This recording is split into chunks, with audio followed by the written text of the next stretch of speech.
तदनंतर समस्त कौरव और पांडव क्रीड़ा और विहार समाप्त करके भीमसेन के बिना ही हस्तिनापुर की ओर प्रस्थित हुए। रथ, हाथी, घोड़े तथा अन्य अनेक प्रकार की सवारियों द्वारा वहां से चलकर वे आपस में ये कह रहे थे कि भीमसेन तो हम लोगों से आगे ही चले गए हैं। पापी दुर्योधन ने भीमसेन को वहां न देखकर अत्यंत प्रसन्न हो भाइयों के साथ नगर में प्रवेश किया। भाई पर स्नेह रखने वाले कुंती नंदन युधिष्ठिर उस समय माता के पास पहुंचकर उन्हें प्रणाम करके बोले, माँ, भीमसेन यहाँ आया है क्या? वहां हम लोगों ने भीमसेन के लिए उद्यान और वन का कोना कोना खोज डाला, फिर भी जब वीरवर भीम को हम देख न सके तब सबने यही समझ लिया कि वह हम लोगों से पहले ही चला गया होगा। हम उसके लिए अत्यंत व्याकुल हृदय से यहाँ आए हैं। यहाँ आकर वह कहीं चला गया अथवा तुमने उसे कहीं भेजा है? महाबाहु भीमसेन का पता बताओ। शोभने, वीर भीमसेन के विषय में मेरा हृदय शंकित हो गया है।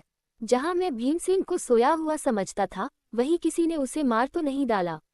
बुद्धिमान धर्मराज के इस प्रकार पूछने पर कुंती हाय हाय करके घबरा उठी और युधिष्ठिर से बोली, बेटा, मैंने भीम को नहीं देखा है, वह मेरे पास आया ही नहीं।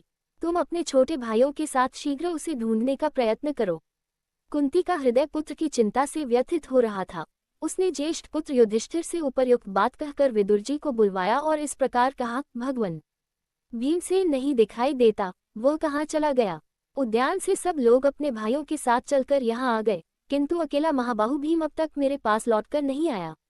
वह सदा दुर्योधन की आंखों में खटकता रहता है।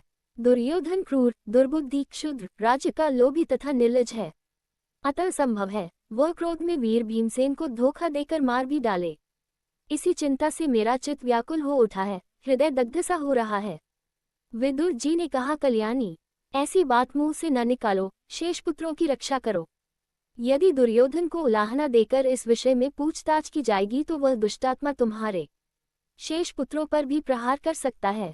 महामुनि व्यास जी ने पहले जैसा कहा है उसके अनुसार तुम्हारे ये सभी पुत्र दीर्घजीवी हैं।